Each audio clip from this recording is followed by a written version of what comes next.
Good evening and namaskar to everyone who's present over here on LinkedIn, YouTube, Facebook, and my dearest limitless tribe. If you are a parent or an educator, I want you to ask this question to yourself. What does success mean to you? Is it only availability of material abundance in a person's life that defines his or her success? Or is it the overall quality of life, which includes physical and mental well being, joy, fulfillment, and the quality of the relationships that constitute how successful we are? Is teaching social science or moral science theoretically enough to inculcate the immaculate character in a child, or does pushing them to compete with each other ruthlessly build their social intelligence or emotional intelligence, which is most crucial for their success in actual life? Let's find out from Nitai Deranja, who is also the co founder with Swami Kriyananda of Education for Life, which is also called EFL. He started the first EFL elementary school in 1972, and in 1997, he co founded the first EFL high school. In his current role as the president of EFL International, he currently oversees a network of schools in United States, Europe, and India. Nitai has two wonderful adult children who have attended Education for Life schools, and he is also the author of several books, a few of which are For Goodness Sake, which is like based on supporting children and teens in discovering life's highest values, and also The Road to Maturity.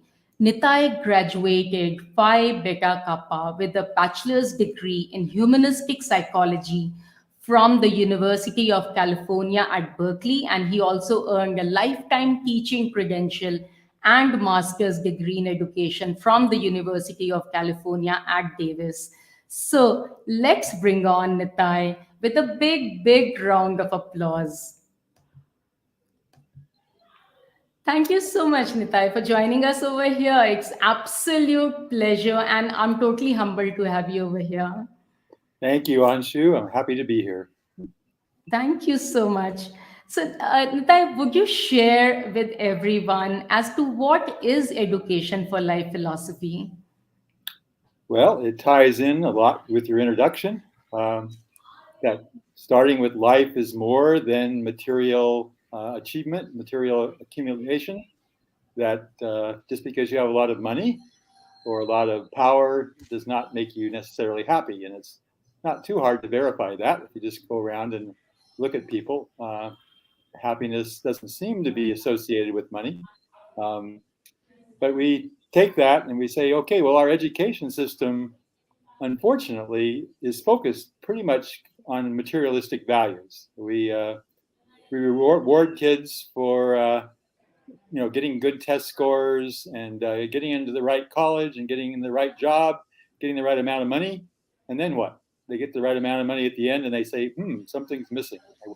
I spent all those years struggling, and I don't have happiness. And so we say, let's start with that as the goal.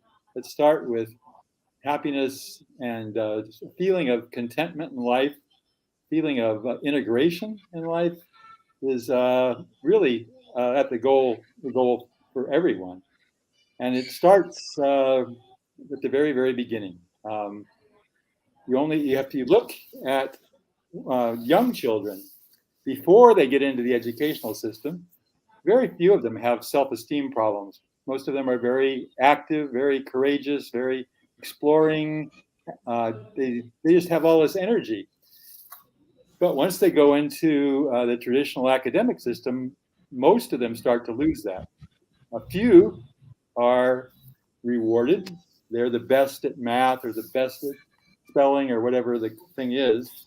But usually that's maybe 10% of the kids in the class. The other 90% very rarely are valued for anything because they aren't naturally mathematically minded or they don't have a good memory for spelling. And so they start to question themselves. And we don't have to be that way. We don't education doesn't have to be that way. It's actually more effective, more efficient, if we start by encouraging each child to feel good about themselves, each child to identify those qualities they do have, and then start from that basis, the basis of success in class. And how we do that is pretty simple, actually. You just look at the child from a broad perspective. If your perspective is very narrow, if it's only about test scores, that's all you see. And there's only 10% of the kids that fit in there, and 90% don't. But if you Right. look at it in a broad way, everybody has a talent. Everybody has something they can share with the world. And we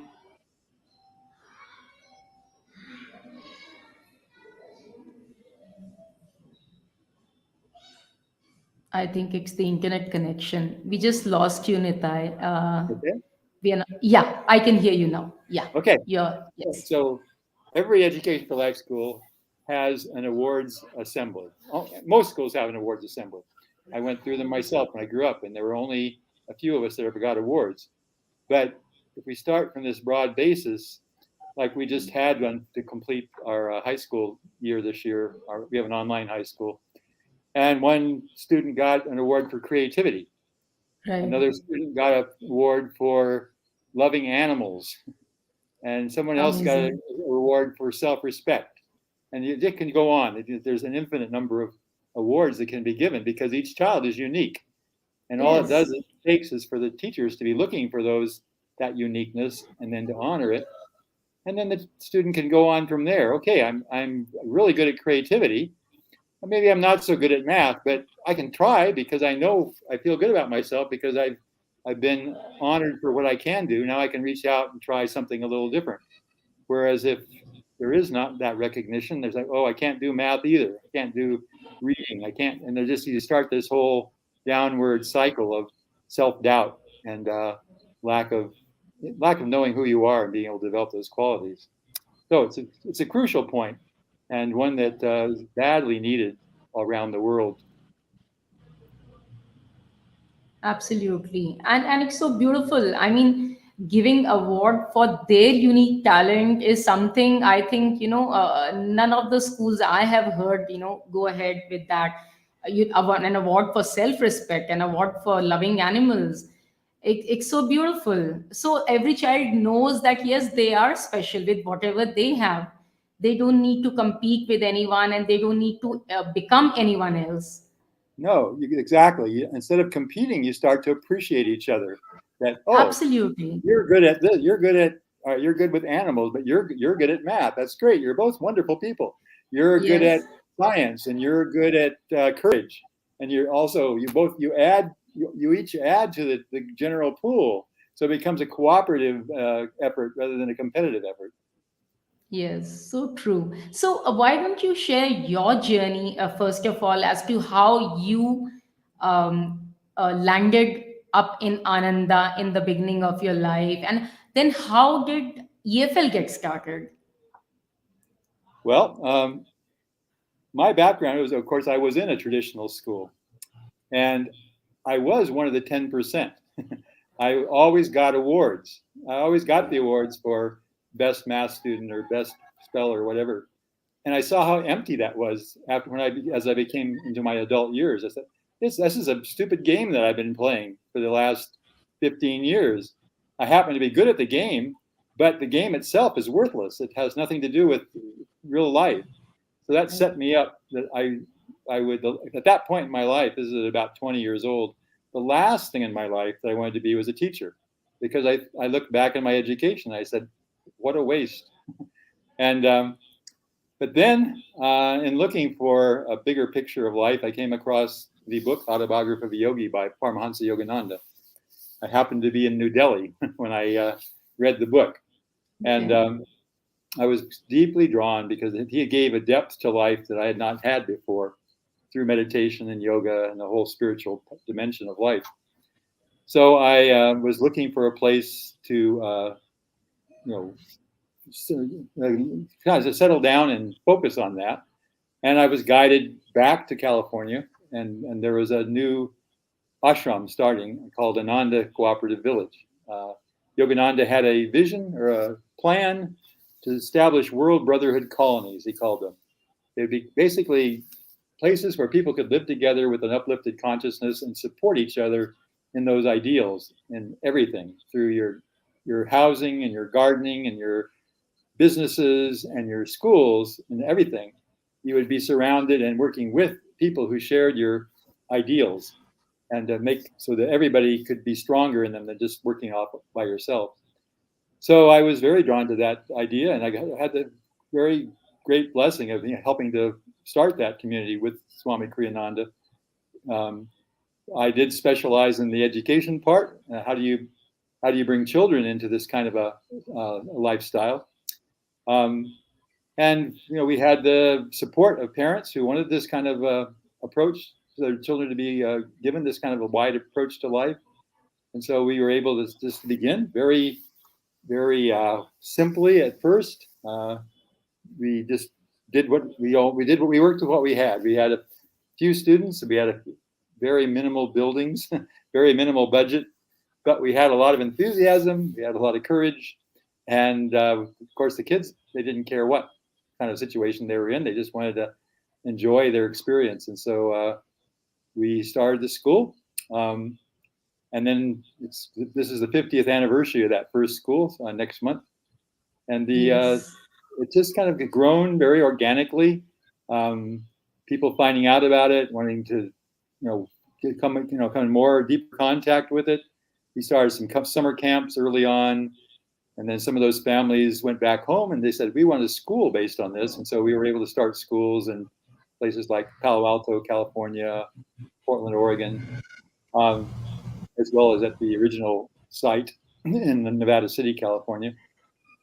And then as the years went by, kind of the word spread, and we were able to start schools in Europe, Italy and Slovenia at this point. And then more recently, bringing those ideas, which came from India beginning. They started with the idea basis of yoga, meditation, and the teachings of the East that Paramahansa Yogananda brought to the West. And so now here at the end of my life, I get to bring that gift back and share it here in India. And we currently have three projects unfolding. One is in Pune, where they have a online program that they have been going for 2 years now, and we'll start a residential aspect to it as the pandemic lifts. Then there's a orphanage in Mumbai that some of the people are working with to bring education for life into that situation. And I'm based up here in Gurgaon with a project to bring education for life into the more typical public school situation. This is the first time we worked with public schools with education for life, although in the country of Slovenia, its education for life is recognized as an alternative within the public school system. But it's still has its own separate kind of reality in that system. Here, we're trying to blend education for life into a very typical Indian school system. Wow, that actually sounds great. I mean, finally, if we are able to blend it along with all the public education systems, then it will seep into every part of the world. It will be very easy. Yeah, it is. We're just at the beginning of this project. The actually launch date is June 29th, the end of this month here, when the children come back to school. And then we have a plan set up, and we'll see how it all unfolds. And at this point, I'm quite optimistic that it'll work. And I'll know a whole lot more by the end of the year.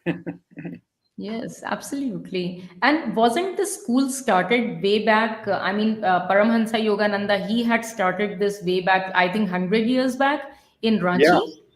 Yes, 1917, 1916, he actually started. 1917, he moved the school to Ranchi, and he worked in that school, but only for 3 years. He was there. The school was flourishing at that point, but he was called to the West.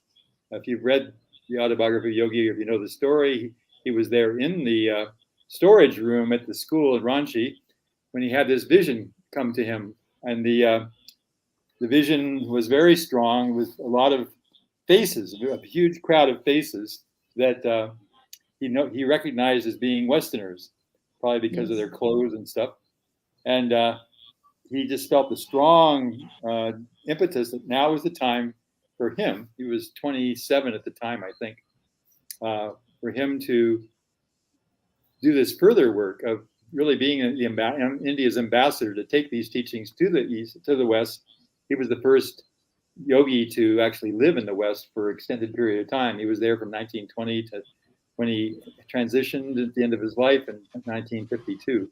So he was there for 32 years and really did an amazing job of making yoga and meditation, bringing it into people's awareness. At that point, the 30s, 40s, even the 50s, not that many people took it up in a systematic way or a committed way, but they at least were examining it, interested in it. It was so different than regular Western culture that it took a long time to be assimilated. But he was the one that planted the seeds. He planted the seeds. He went around the United States, and especially in the 20s, they gave huge talks to thousands of people would come because it was so unique and interesting. And he had so much dynamism, of course. But those seeds then started to sprout only toward the very end of his life, when more and more people started to take it seriously, that this could be more than just kind of a hobby. It could be a lifestyle. And Yes. this whole idea of world brotherhood colonies was something that he wasn't able to get started in his lifetime, but one of his main disciples, Swami Kriyananda, took it on as his part of the legacy to implement this. And that's what started in the early 70s, right around 1969, 70s, when the first one started. So it's these, but the ideas were there. That was one of the things that inspired me when I read Autobiography of Yogi. I read that there's a couple of chapters in there about his educational ideals, and it just intrigued me. Oh, he's coming from such a different perspective than I experienced, and I wonder if you could do this in the West. I wonder if you could, like he was doing things like, he was doing them in an India context with an Indian culture. So the students in his school were getting up at 6 o'clock in the morning and chanting the Gita. And Wow. I knew that wasn't going to happen in the West, that people weren't going to be ready for that.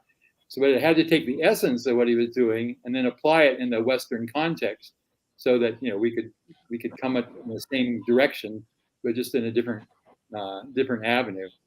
But the ideas were definitely implanted by him.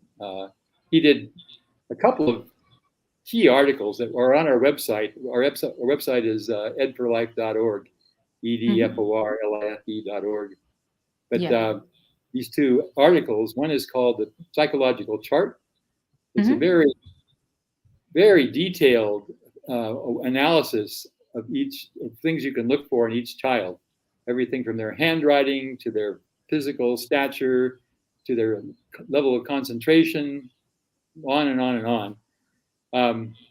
And then the other article was called The Balanced Life, and that's also available on the website. It was written in 1925.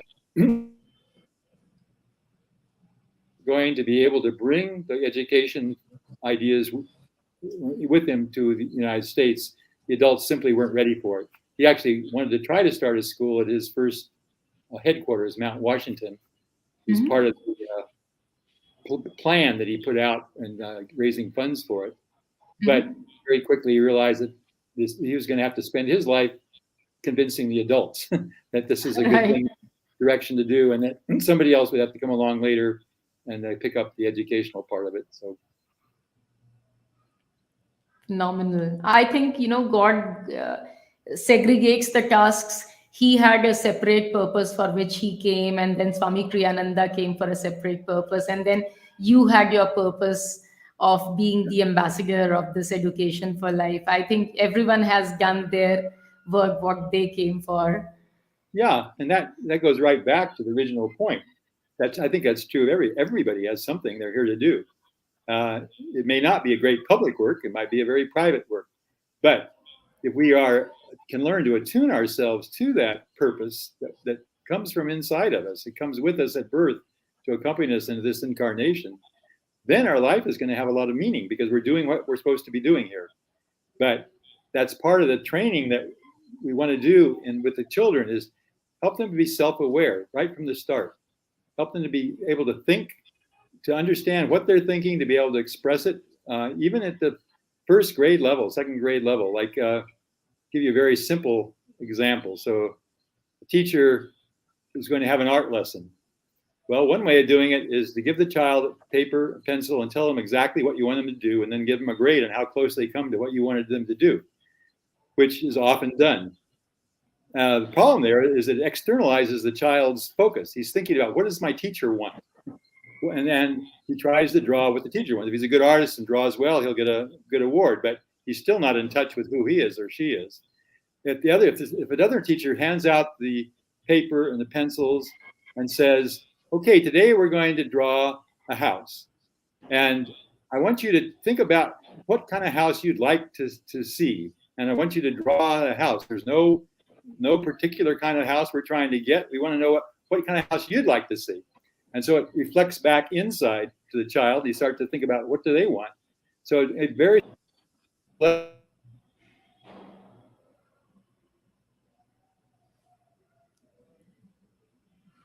We just lost you again because of the network, Nitai. I can't hear you. Waiting for you to get on. Okay, are we back? Yes, you're back. Okay. Yeah. So just to continue that point, if the child is always focused on what the teacher wants or what the curriculum wants or whatever everybody else besides themselves, they get out of touch with who they are. They become these little kind of robots that go around looking for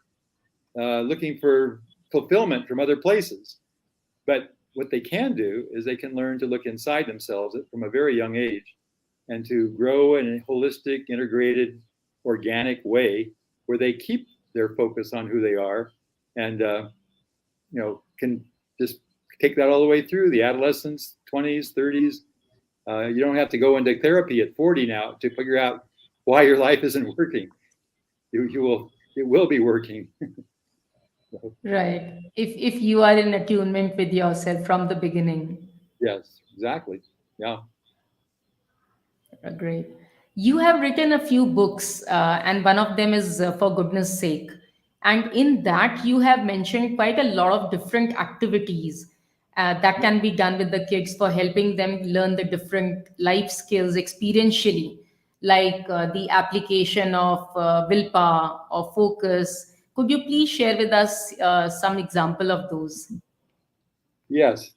Okay, this goes at another key point that's important to emphasize.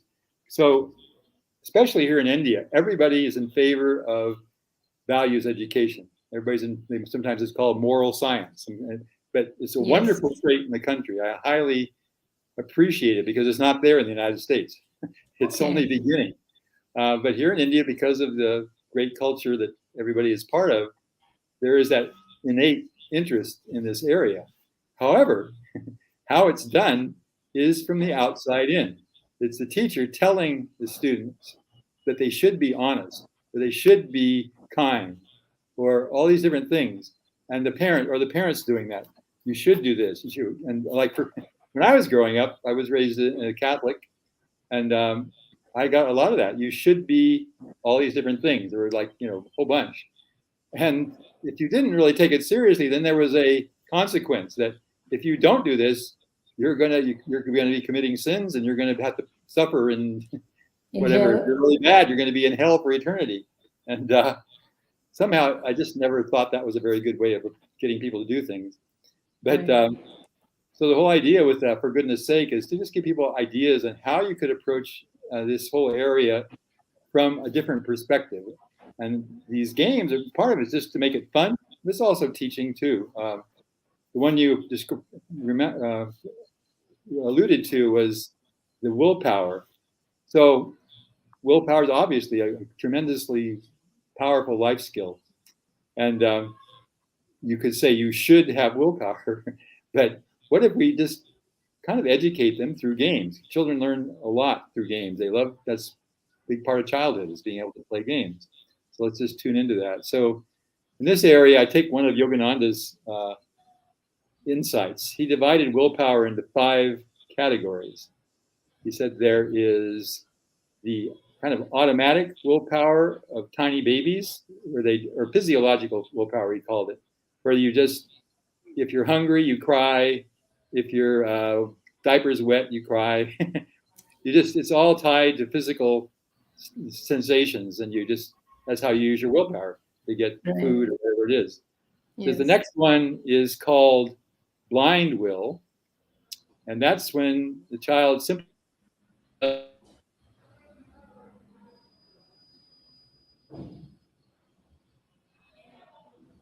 We lost you again.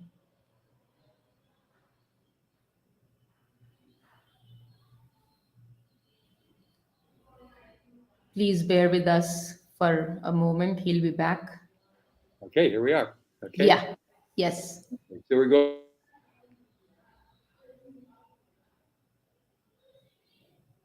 It's a little intermittent. We lost you again. Yep. Okay. Yeah. You're back. Okay. All right. So we have these 5 levels. Maybe it's not important to go through all 5, but you go up the ladder. There's 5 kinds. There's thinking will. There's dynamic will. Just these levels. So you can do it as a game, though. You talk to the children about, okay, we're going to go on a trip. So you put them in groups of 5 because there's 5 stages of willpower, and you say you have to come up with a challenge. It could be any challenge you want to dramatize. It could be climbing a mountain. It could be cooking a meal. It could be anything that you're going to do as a team, and each one of you is going to show a different level of willpower. But you're not going to tell us. You're going to choose it as a secret, so it becomes a game. So they get together as a group, and they put on this little skit about climbing a mountain, where one person has physiological will, one person has blind will, etc. And the rest of the class watches, and at the end, everybody tries to guess who had which kind of willpower. And then you can take turns. Different groups come up and do their skits. But it's a whole lot of fun, but it also teaches. They're practicing these different levels of will. They're observing and recognizing and being able to identify these different levels of willpower. And it can be the beginning of a whole process of starting to give them opportunities to experience these different levels and then draw their own conclusions, which it's a little bit, it seems like it could be a little, I don't know, scary for parents or for adults, but the whole thing about these qualities is that they really do, it makes you feel better when you exercise higher level qualities. So if you are showing strong willpower, and you ask the child if he's enjoying it more than if he has weak willpower, pretty much everybody's going to say, I really like having strong willpower. But now Yes. they're doing it because they know it fits them rather than because they were told to do it. Right. Does that make sense? Yes, absolutely. I So you mean, can, they get to know what a willpower can do, what are the different kinds of willpower, and they experience it through that game. yes, yeah, And then they develop the love for it that, yes, of course, I want to have a higher willpower. I don't want to be a person who lacks willpower. yeah, that's exactly it. So, Yeah. and that goes you can do that with all the other qualities too. You can just make up a little simple game and they play it. We have one for truth, which is you get up there and they have 2 people, I guess, or 3 people, and they're telling a story, but one person is lying. The other 2 people are telling the truth, or vice versa. And you after you ask the other children, can you tell who's telling the lies and who's telling the truth? And just introduces this whole idea that there are choices in life and there are built-in consequences. Honesty works that way too. Courage. It just goes on and on. So the book is basically a collection of games that we developed over the years to introduce these qualities to the children. There's some of the things I'll be teaching the teachers here in Gurgaon starting in July. How how to lead these games, and just and again, how to approach the whole idea of values and life skills in a more fun, integrated, experiential way. So beautiful. I mean, if I imagine a world where all the teachers and all the parents are actually trained on this way of bringing up the child, raising up the child, how different a world it would be. It's yeah, obviously our world can use a lot of work, um, and if we actually look at it, a lot of the problems on the world right now are due to the education systems that are on the planet. I actually think we're going to look back in 150 years, and we're going to say the ways we approach childhood in the 20th century, early 21st century were pretty barbaric compared to Yes. what we could do. The Dalai Lama gave a wonderful quote a couple of years ago. He said, if every child could be taught to meditate before they're 8, we would solve the problem of nonviolence in the world in one generation. Yes. Why? Because they would have had the experience of peace, of real inner peace, and they wouldn't want to be violent. They wouldn't resort to violence because they would. So it applies the same way here. If a child can have an Yes. experience of courage or an experience of kindness, experience of all these different things at a young age, they're going to carry that with them the rest of their life, and it's going to change it. So if we can change the lives of, 100 kids, well, that's a good start. We at least have 100 kids who are doing it. But if we could do 100 million kids or more, then the whole planet starts to be able to change. So it's really a very important topic for the world right now. It is. It is. And yes, experiential learning is the way to go, because when they experience it, as you said in Dalai Lama's words, then if they have experienced the good qualities of kindness, peace, courage, truth, then they definitely do not want to experience the opposites of it, Yeah. Or because if they they know. do, yeah, if they do, either they probably see it in other children, but they'll have the wisdom to look and say, is that person happy? Yes. Is that, and or if they try it out themselves, sometimes you do that. Sometimes I actually purposely set it up to try out the opposite quality, just again, so they have some experience, like cleanliness. So we'll work a lot on cleanliness, but then I like to have one day where I say, today, nobody cleans anything, nobody picks anything up, nobody puts anything back where it belongs, and let's just see what it feels like. And so we go through a day of chaos, and then at the end we have the time to look at it and say, okay, do we like this or not? And it's usually pretty clear that. So Yeah, it's very obvious. Again, it's experiential. experience, So, yes, so much of muddle and all of that does not feel good inside. And then they know instinctively that, no, I don't want to belong here. yes, that's exactly it. So Yeah. yeah, so that we want to do that as much as possible. Right. So after completing high school from EFL, this is more, I mean, I think, most of the parents will have this question more in mind. People who think that education is very important from these, Ivy League colleges or Ivy League schools. I mean, people who are really focused on getting their child the best of the best education, which they think is the best in the, common material world, the 10%. But after, so they would always have this question in their mind that, is a student ready enough knowledge wise for more in-depth and complicated streams like aerospace engineering or biomedical engineering, architecture, all of these things? Yeah, they can be ready for anything, and they're again. Why are they doing it?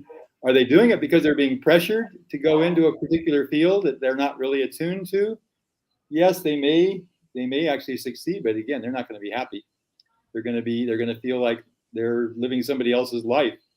If their real dharma, we use that word, is to be an aerospace engineer, they're going to love it, and they're going to, they're, as they see that opening up before them, they're going to absorb it with tremendous interest. Whereas the opposite, if it's not your thing, you have to force yourself all the time. Eventually, you get blown out. You get tired. You have to go to therapy when you're 40 years old. why I'm a successful aerospace engineer, but I'm not happy. um, Whereas, there are some people who are here to be aerospace engineers, but you can't force it on somebody. It has to come, if it comes from within, that's what it needs. So yeah, we have all kinds. It's been a long time now. We've had high school graduates for over 40 years, and they've done all kinds of things. Some of them are retired now, which is a shock to me. But they have completed their own particular path of service. And so you can see, yeah, I can't think of an aerospace engineer currently, but we've had, the usual doctors and, business people and research scientists and things like that. It's just as much as anybody else. But again, there's a there's a danger with those things of having those pictures of, oh, if I only got into an Ivy League school. When they had the financial crisis back in I think it was 2008, and there was tremendous dishonesty in the big businesses that was uncovered. And that's what created the banks were doing all these crazy things with loans, and they were taking advantage of people, and it was just a whole lot of dishonesty and just bad qualities. And somebody did a research of like, where did this come from? And it went back to the Ivy League. All these people who were doing it graduated from these Ivy League schools that were super competitive. They'd spent their whole lives competing. They had no sense of fairness or truth or any of those qualities. And to their credit, some of those schools started to change. They started to try to put a more ethical element into their training rather than just who's going to get the most money or who can get the most power. So, but it was very clear that those, quote, great schools were not turning out great people. They were turning out people who were ruthless in their dealing. Yes. Yeah. So unbalanced. Absolutely. Today we require more people who are more kind and compassionate towards others rather than just be competitive. And today is a world of collaboration. Yeah. We are seeing collaborations emerging more than competition. Yeah. Well, one of the fellows I work with, he grew up in the Silicon Valley, and he's now working with Education for Life. He did a study. He went around to the companies in his home area. He went to Google and Apple and Facebook and all these leading companies, and he wanted to know, what do you look for when you're screening your applicants for jobs? Do you look at their test scores? No, nobody looked at test scores because test scores had proven not to be a good indicator of the kind of employee they wanted. And he looked, well, what do you want? They had a whole list that you can look on.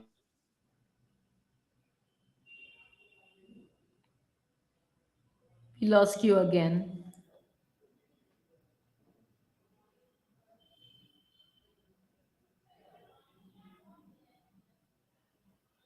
We are waiting for you to get back. Okay, you back? Yeah, yes. Okay. So we're talking about what are these big companies, these new cutting edge companies, what do they look for in their employees?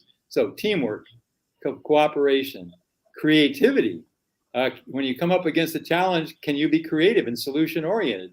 Can you think in new ways that are outside the box? And these are not the qualities that come from those people that have the high test scores. They don't have those qualities usually. They've been trained in competition, and and the whole idea of thinking outside the box. You think outside the box, you lose points. So you think inside the box, and there's a whole bunch. You go back, some of the greatest minds in the history of humanity, people like Einstein, they were failures in school because they were outside the box, and the school didn't recognize that. So it's really it has to be rethought. I was thinking if a company like Tata in India would start to look at what kind of employees do they want and start to publicize it in the same way, it would start to make a difference in people. Because I know it's so strong in people's minds in India. You've got to get into the special school because that's the only way you're going to get into this special job, and start to say that's a myth. It's a myth. It's just it just doesn't work, and we have to undo that. So, but we'll see. We'll see what can happen. I'm actually being hired by DLF here in Gurgaon, and they're a major company here in India, and they are sponsoring my work to try to make bring this stuff into the public schools here. So that's the beginning. And that's a big beginning because DLF is pretty influential. And if they are believing in this philosophy, then it can be a really big beginning. Yeah, yeah, it's a very good step forward. Yes, absolutely. And even your children, I mean, have been students of EFL. Would you actually share some incident involving them which made you feel proud of them? Oh, there'd be many of them. So the one that comes to mind is how my daughter chose her college major. Okay, so she'd had her EFL upbringing, but now she's on her own. She's at the University of California, and they say that you have to choose a major. And so her whole life she's been primarily a dancer. From the time she was 4 years old, we took her to her first dance class, and she just took off. She was just so inspired by it, and then drama and performing arts and things like that. And so I just assumed that's what she was going to major in, some form of that. But she told me she was going to major in astronomy, and I said, "What?" I said, "That doesn't compute at all with what I've seen you be interested in." And I said, "How did you pick that?" So she said, "Well, they told me I had to pick a major, so I thought I'll just take the day and I'll walk around campus and I'll just visit these different places and try to pick up on the vibes of the different place." So she said, "First I went to the drama department because that's where I thought I would." She says, "But everybody there had a big ego." She said, "And I didn't want to spend the next 3 years of my life with a bunch of big egotists." And so I kept walking, and he says, I walked over to the social science people, and everybody there looked sad. They just looked like they had all these problems. And I don't want to be there. And so then I just happened to be walking by the astronomy department, and everybody there was so excited because they had this new Hubble telescope and they were learning all these new things about the universe. And she said, "This is where I want to be." And so she said, "I took way more math than I ever thought possible, and in order to get a degree that way." But that's what her degree was in, is astronomy.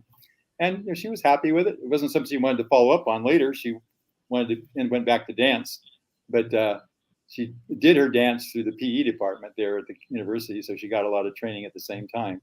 But I love the way that she just applied this basic idea of trust yourself, trust your own inner sense of where you think you should be at a time, even in a big decision like what your college major going to be. And she's been quite successful. She's 38 right now, and she's actually down in Buenos Aires as we talk, practicing for the World Championships in tango. So, Wow. anyway, she's doing just exactly what she should be doing. I have no regrets. No qualms, no regrets. Amazing, amazing. Thank you for sharing that. So I think the parents here who are hearing it, they get a sense of confidence that yes, if the child is confident enough of his or her innate abilities and what they want, what kind of environment they want for themselves, and what kind of vibes they want to have, and I think they will be able to take the right decisions and be in the right place. Yeah, yep, it works. It's It works. the best compliment I've ever had was someone came. Well, actually, they'd been in touch with several of our students over a period of years, and but they worked with a lot of teenagers, and but they said once, "I really enjoy having your students around." She says, "They're different," and I said, "Well, what do you mean? How are they different?" She says, "Well, they know who they are." And I thought, wow, Yes. that's exactly the kind of compliment I would want to have, rather than Yes. they're whatever they're good at, but they're good at knowing who they are. So I thought very very much appreciated. Yeah. And it is every yogi has shared this with us that knowing others or knowing the world is a myth. It's all about knowing yourself. End of the day. It definitely starts there. It starts there with learning to know yourself. We talk about it in two levels. We say there two of our goals. One is self-awareness, and the other is, we call it maturity, but it's being aware of other people's realities and being able to relate to other people's realities appropriately. So it's kind of two sides of the same coin. They both have to do with awareness. One is inner awareness, and like you say, that's where it starts. But then from that point, you can actually be more aware of other people because you can appreciate that they have a potential depth. They may not be practicing it yet, but they have a potential depth that you can help them work with. So, yeah. Yes, true. That's what maturity is all about. Understanding other people's where they are coming from, where they are at. I Yes. think so. I also want to ask you: teenage years are one of the most challenging years in a child's life, and not only for them but also for the parents. So, how should those years be dealt with, and what is the most important thing to keep in mind for a parent during those years? Okay. Let's see. There's a lot of questions in there. Um, Most important thing, start the last one. The most important thing I think a parent can do is stay in touch with your teenager in terms of communicating. Make sure that you and your child are communicating as they go through those adolescent years. Um, I think that's the bottom line. No matter what else happens, things are going to come up inevitably as they start walking out on their own. But if they don't talk to you, if they won't talk to you about it because they lost trust in you or they lost uh, whatever reason to communicate with you, then you lose and they lose because the parent potentially has a wonderful way to help the child grow. But again, if you're trying to control your child, control your teenager, they're going to shut down. Either they're going to shut down or they're going to become compliant, and they're both bad. Shut down means they won't do anything, and compliant means they'll just do what you want them to do, and they have no vitality of their own. It just becomes they're just Right, listless. So you right. want a dynamic teenager.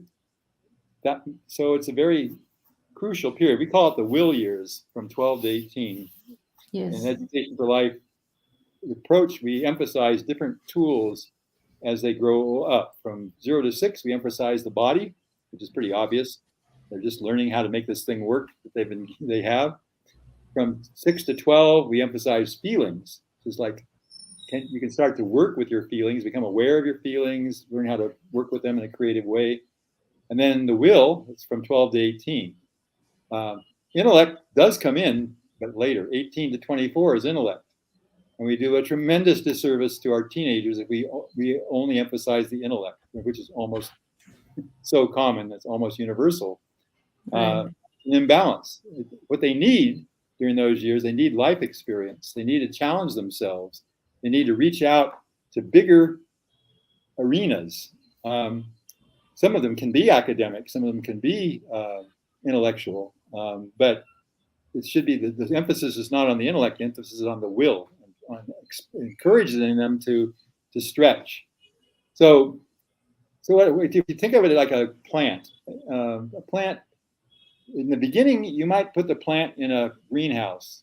Is that the word they use in India? Greenhouse. yes, Um, okay, just a little place where they get extra care. They're protected from the wind. They're protected from they just get to grow. So that's what child is all about. You have a little garden. It's like a child garden, and you nurture this plant and try to make it strong. But when they hit 12 years old, as a generality, that plant needs to come out of the greenhouse because otherwise it's going to get bored. If it's like they've spent 12 years in a particular environment. They know that environment pretty well by now. And yes, if they're not encouraged to reach out, they're going to show signs of an imbalance and unhealthiness. Cynicism comes in. Uh, oh, you stupid adults, you don't know what you're doing because they're just in this little tiny world. And you have to, the adult's job there changes. Instead of nurturing this little plant in the greenhouse, you've got to change your style to say, okay, now I need to help this child move out into a bigger experience of life. right. So we just finished one of these. We call them service adventures, which is a part of this high school years that is very, very important. And so we just had a couple of the students in Mumbai last month, and took on the task of, so neither one of them is from Mumbai. One's from Pune, the other one girl was from Delhi. So they were in a different environment. They didn't know how the town works. And then they were given a positive focus, though. They weren't just taken there and just kind of, two positive focuses. One, there was a new little cafe that the Ananda group there had started. And it's a very beautiful little cafe. It's only about a month old, but it has a very uplifting magnetism to it. It's a really high vibration spot. They even have a little meditation room as part of the cafe that the customers can go in if they'd like to. And the girls were given the job of coming in there and being receptionists and hostesses and waitresses and just getting involved at the age of 15. So neither of them had done that before. So it was challenging. It was challenging to step into the adult world, but a good challenge, and to see that they could actually do it. They were capable of doing it. But the other one, which was even more, was there's an orphanage that were connected. I mentioned it earlier in the program. And they went in and they just found ways to help.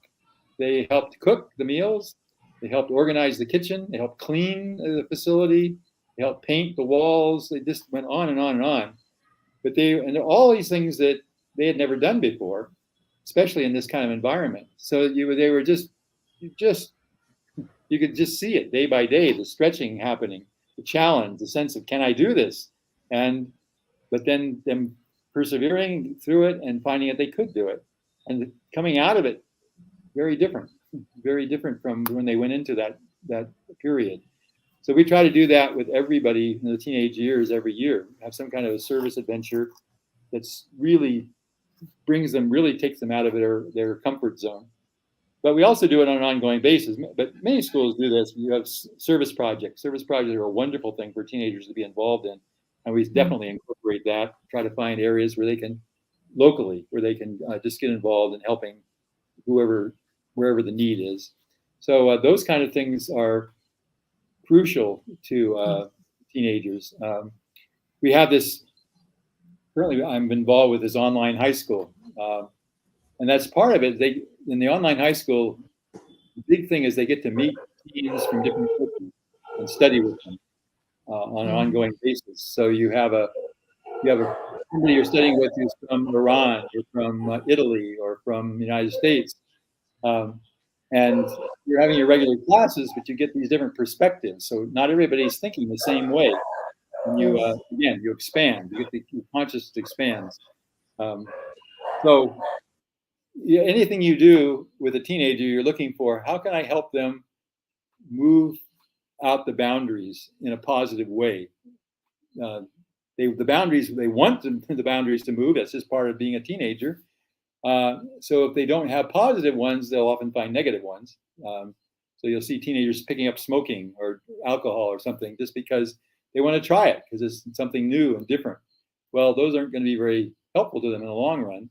So why not give them positive challenges, positive ways to stretch their willpower? So that becomes the role of the teachers and the parents in an education for life setting.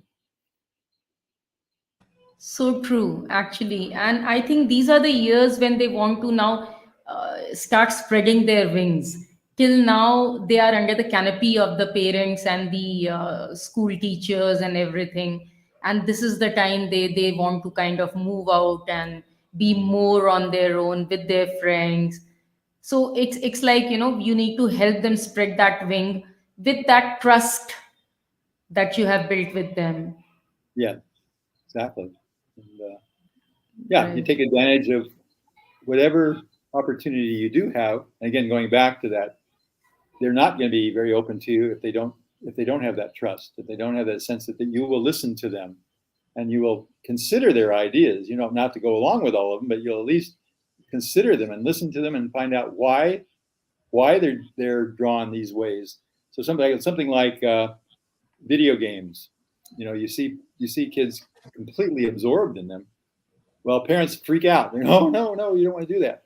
But why not ask them, why? Why are you doing this? What is it? Show me what it is. Show me what it is you're doing. Let's find out together. And then also let's look at the effect it has on us. If we do it for half an hour, maybe we feel pretty good about it. If we do it for an hour and a half, maybe we don't feel so good. Maybe we start to be, our world starts to contract. But and if Yes. you do it together, you can use that as a way to talk about it. But if you're just on the outside looking at it, say, oh, this is horrible, then the distance just gets really bigger and bigger, and they're doing things in reaction rather than for positive reasons. Yes. So true.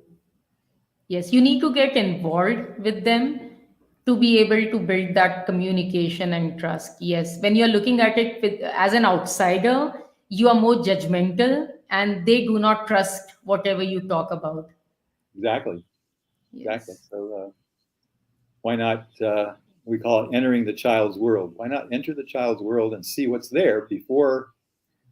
Okay, so this is something you wrote me, and we were getting this together. I was telling a story on something Yes. you were watching. So the whole idea for the adults is to honor the child's world as your starting point, and not just stand on the outside and point fingers. So one way this came in really strongly one day, I was teaching a group of 10-year-olds, 9 and 10-year-olds. And they're out in the country. We lived in the country at that point, and we have snakes around. And so I was out, and we were out at playtime, and all of a sudden, the whole group of kids came running up to me, very excited, and they're saying, "Jimmy killed a snake! Jimmy killed a snake!" And I, I thought, "Whoa, wow, that's we don't, So I was thinking, well, we don't like that," and so I started getting caught up in their emotions. But fortunately, we had ways to walk, and I'm walking. I think, wait a minute, I don't want to just react to the situation. I want to just come into this and just see what's going on. And so we walked up to Jimmy, and I looked at Jimmy and immediately just realized, no, something else is going on. Jimmy wasn't acting like, hey, man, I'm a big shot. I just killed a snake. He looked confused and worried. And I said, Jimmy, what's going on? What's happened? He says, well, I thought the snake was attacking the kids and I wanted to save them. So from his perspective, he was trying to help people but the kids all reacted and started yelling at him for killing a snake.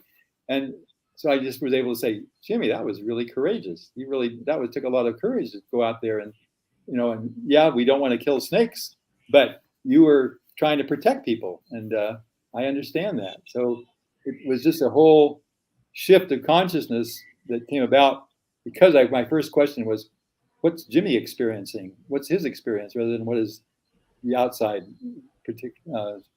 perspective on it? So Wow, now so you know. beautiful. Now you know the end of the Jimmy story. Yes, yes, yes, I do. I do. I do. So, I mean, you didn't form a judgment and a perception based on what others were telling you. And you had the awareness that, no, let me find out what he's feeling, where is he coming from. And that changed the whole scenario. Yeah, yeah. It could have been very traumatic for Jimmy because here he is trying to do a good thing, and Yes, the reaction he gets is so upsetting. People don't yes, understand him, they don't appreciate him, and it might cause him to doubt himself yes, next time. yes. He But might have actually developed a pattern. In case they would have been a raised finger at him, it would have forever been a pattern where he anytime he thinks about doing something good for anyone, it gets a trigger, and he thinks, no, no, no, no, none of my business. I'm not going yeah, to help anyone. yeah, right. It just causes trouble. So Yes. it could have been a life-changing experience. I don't know. I don't. I didn't follow Jimmy on through the rest of his life, but anyway, I hope that it helped. Yes. So, what was the biggest challenge that you overcame with students through the EFL way? Another anecdote maybe you would want to share where the situation was very challenging, but going the EFL way, you were able to get it resolved with them. Well, I think it goes back to as the kids grew. So at first, I was working with 4, 5, 6-year-olds. Those are the initial children there. But as the years passed, they grew. Something that happens to children. they they don't stay 4 years old, and so it was a few years later. But they were the kids that I was working with at that point were were 12, 13-year-olds. And I was just watching this thing of them, their world starting to change. That when they were younger, again, we lived out in the country, they had a wonderful, kind of an idyllic childhood. There were big areas to go explore. There were some streams to go play in. There was a couple of horses to ride and play with. And it was just very, just a really special place to be a child. Um, but then I started to watch, and their energy was changing. It was becoming more contractive. They were just kind of isolating themselves from the adults. They were just sitting around. They weren't playing anymore. They were just sitting around and talking, and then they listened to music. And there was no video games at that point, but they would have been playing video games if they were available.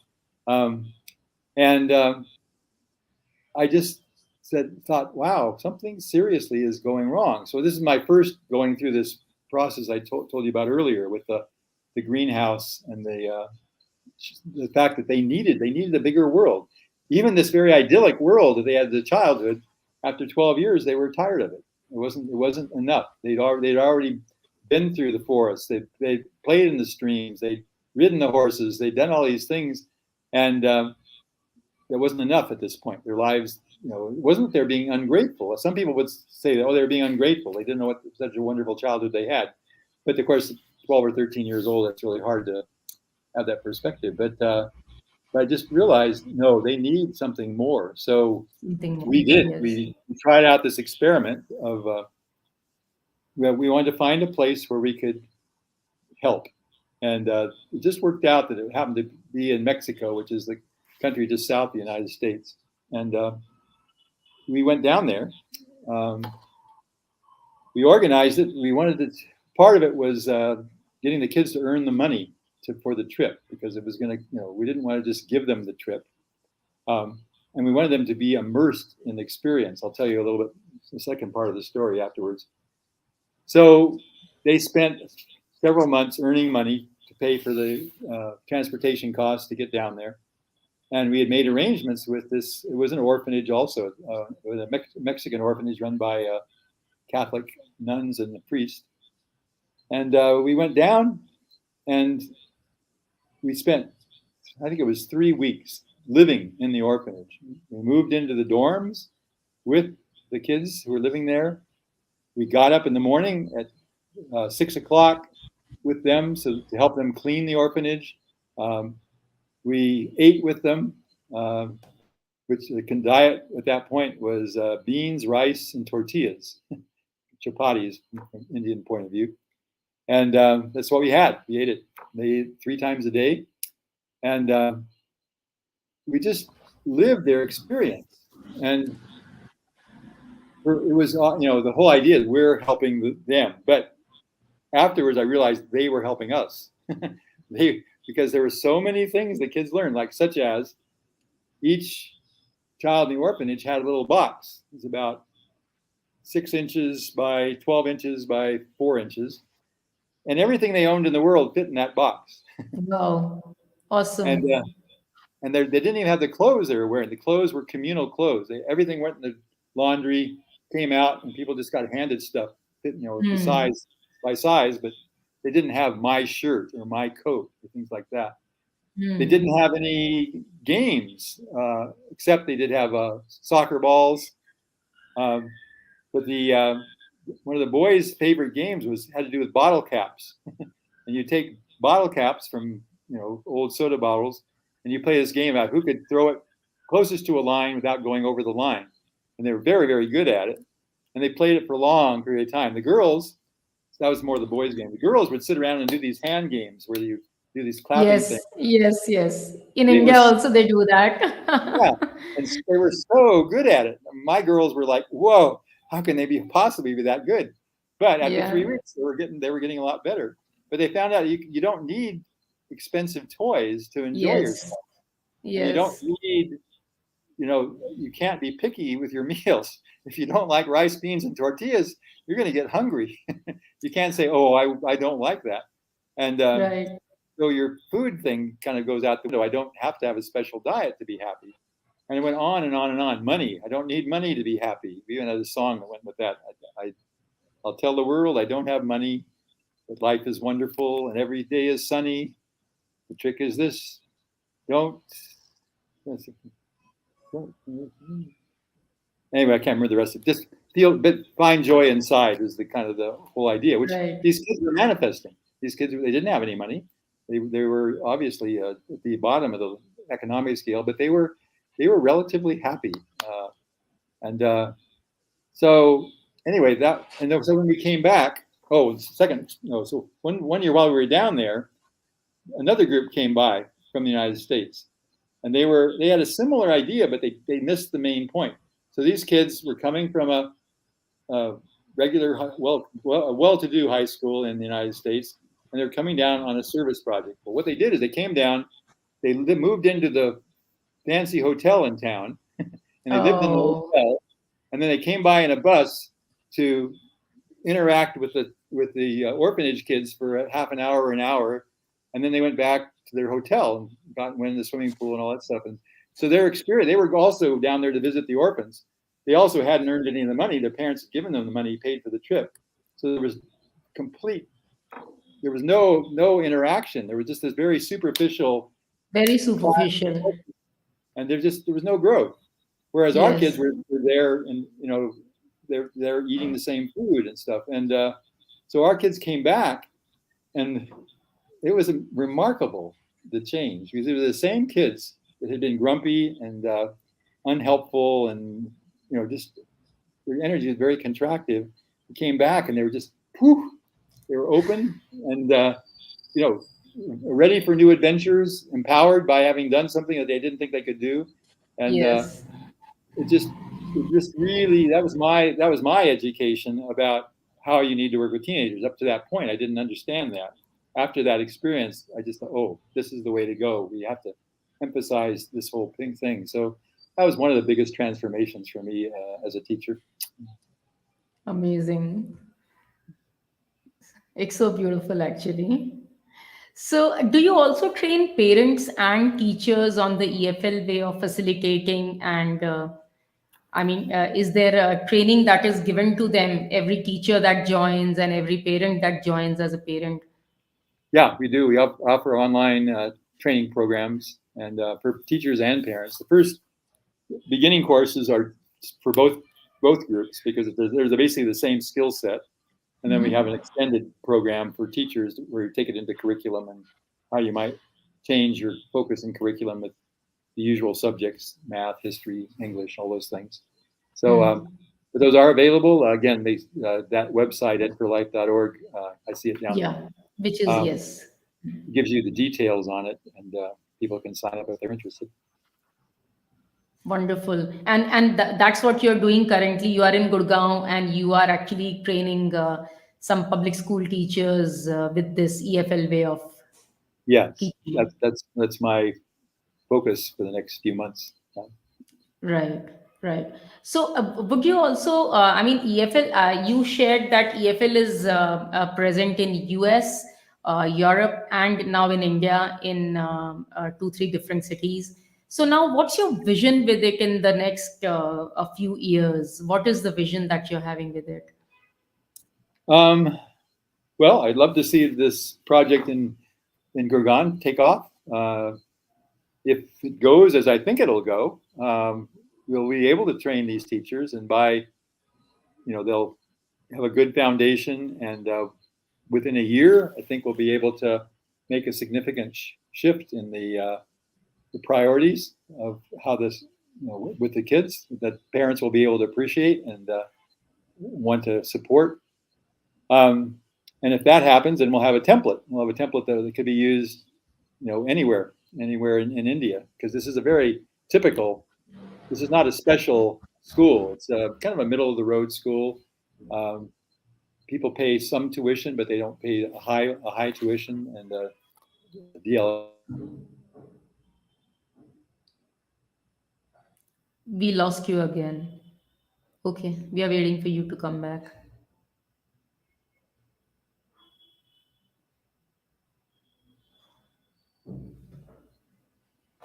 Okay, are you back? Yes, you're back. Okay. So having this model for working in the public schools would be great to see it take off. Um, Now, the other main kind of enthusiasm at this point for me is these online programs. We have the online high school. It's a big step for people to take, though, because it's in order to, if you want to join this high school, you step out of your school system wherever you are, and that's scary. It does not a really high cost because it's online, but it is a substantial cost that people, it's hard for people to take that big of a step to begin with. But what we did a pilot project last year, which I'm very enthusiastic about, it was for 12 and 13-year-olds, which is right at the beginning of these will years.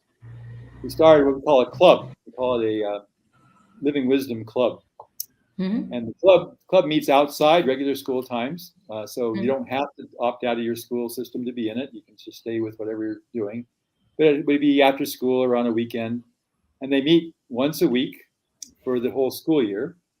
And the focus of it is these same life skills we've been talking about, but you just do it as a group. And the group is international, so you have that interaction and that input from different cultures. This last year, we had the group had there were several Italians, several Indians. There was a girl from Iran. There was another girl from Uganda. So we had a nice mix of Mix of perspectives, cultures. a Yes, mix mix of of cultures. cultures and perspective. And Yes. they're all the same age. They're all 12, 13 years old, and and they start to they grow from interacting with each other. So the advantage of it is that it's a very relatively small commitment, just one hour, 1 hour and a half a week.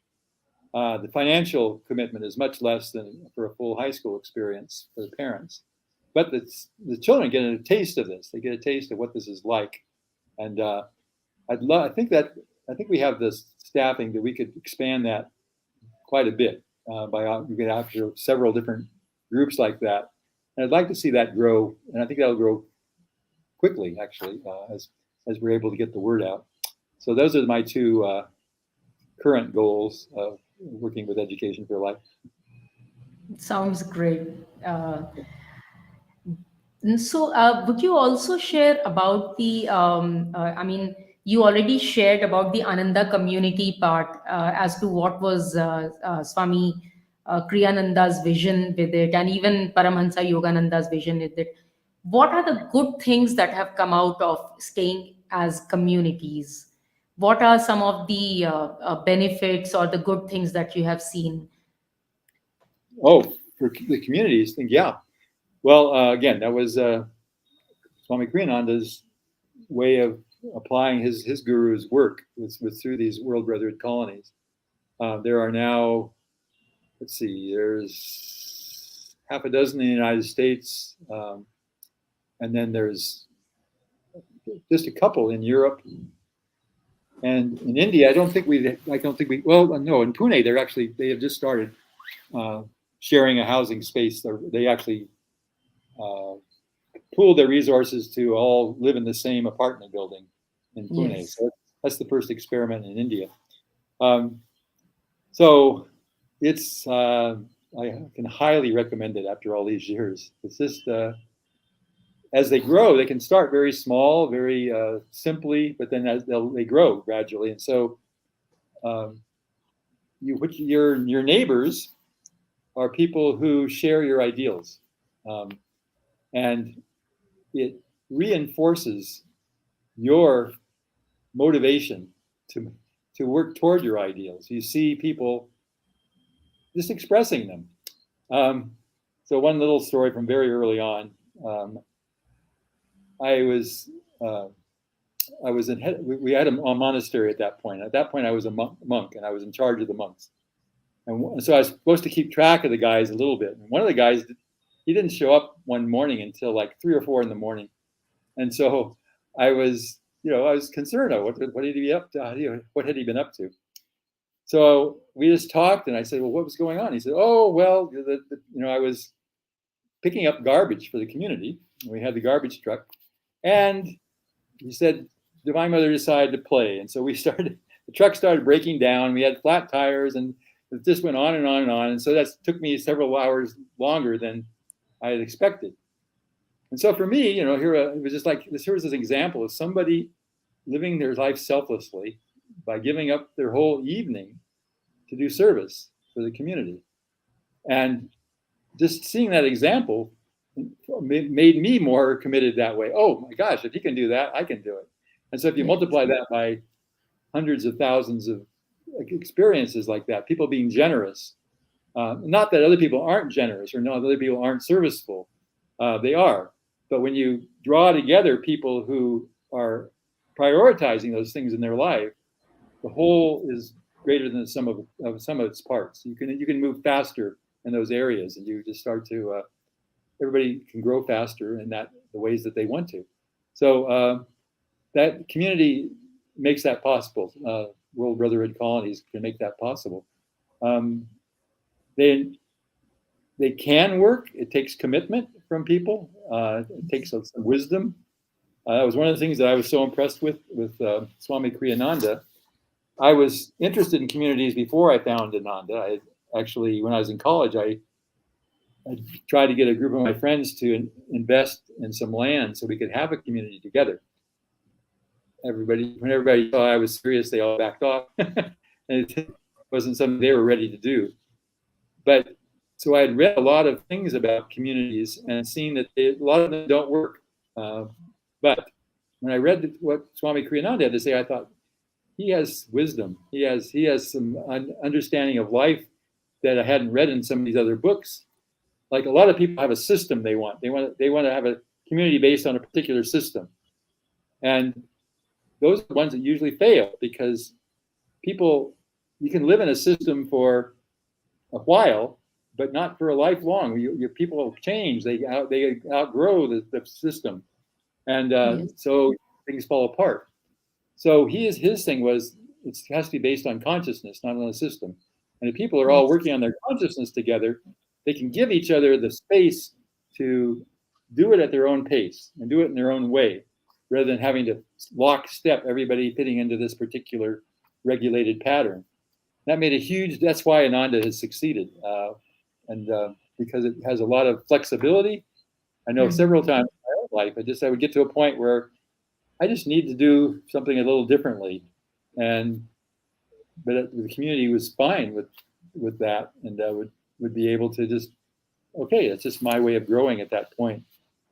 So I've been very appreciative of that space, that ability to be myself, and to going back to that original part of a community. Yeah, right. So anyway, it's been a wonderful, and people are interested in communities. I would encourage them to at least look at the Ananda model to see something that has worked. You can make your own adaptation from it, but it's nice to see something that's actually been around a while. Where can they find out more about it, Nitai? Any website that they can go to and find out more? There's a whole website that's based. I think it's just if you look up Ananda Village on the internet, you'll see. You can just type Ananda Village, yes. Yeah, right. And they will be able to find out more about it. Yes, right. Right. I think actually the Ananda Pune site also would have some ideas about that, because they're taking the beginning steps of founding a community there. So that would be another place to look up. Yes, great. And just one last thing, who has been your biggest inspiration and why? Well, combination of Paramahansa Yogananda and Swami Kriyananda. I was alive when Paramahansa Yogananda. I was 5 years old when he passed, so I didn't ever have any contact with him personally. But the combination of his teachings and the books that he wrote, you can hear some of the lectures he gave via videotape.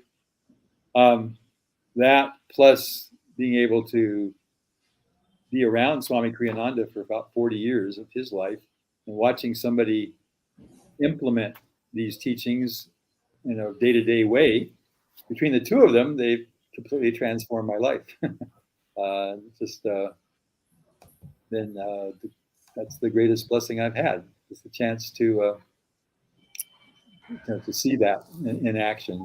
It kind of I was very drawn, as I said, when I read Autobiography of a Yogi so many years ago. Um, I was very drawn, and I was studying the teachings and practicing the teachings. But it was only through meeting somebody like Swami Kriyananda where I saw somebody living them that I Yes. started to see, oh my gosh, this is transformative. It can change your every part of your life, and that was what I was looking for. I see you found the link there. Great. Yes. Niyati has just shared the link. Oh, nice. You have Niyati there? Yes. Hi, Niyati. Niyati was the person that was in charge of that service adventure in Mumbai that I told you about, and Yes. she did a wonderful job. Yes. She's amazing. So, Nitai, thank you so much. And what is one last thing that you want to share? One very important message with everyone who's watching you here right now. Well, I think I just go back. If you're watching this program, you probably have children in your lives. Otherwise, you wouldn't be. So, with those children, I'd say you take the time to go into that child's world and to try to see it from the inside out. Try to see it from their side.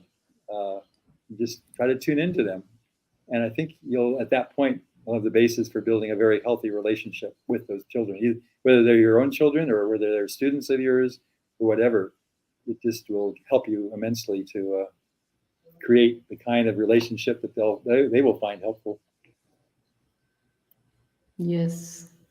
Definitely. Thank you so much, Nita. It was absolutely wonderful to have so much of wisdom over here in just 1 hour of time. And I'm sure it will benefit so many parents. And these are the couple of websites that you can visit, anandavillage.org and ed4life .org, and you can get more information from there. And if you want to be a part of it in any way, you can just reach out over there. So that is how you can be a part of it, or you can have your child be a part of it. So thank you so much for your time and your wisdom, Nitai. And you have Thank a you, Anshu. great night ahead. Thank you so much. And Okay. may for life, I mean, spread all across the world. Okay. We'll work on it. Yes. Thank you. Bye bye. Bye. Great. So I think I am left mesmerized with so much of wisdom and so much of joy that he has brought on the show, with so many anecdotes that he has shared. We really know that the traditional form of education is not the way forward. There has to be amends to it if we want to see our children happy, joyful, and prosperous. So I hope we have been able to put a seed in you to think again on how you want to be as an educator or as a parent. So, with this note, God bless you. Take care. Good night. Have a great week ahead and be limitless. Bye bye.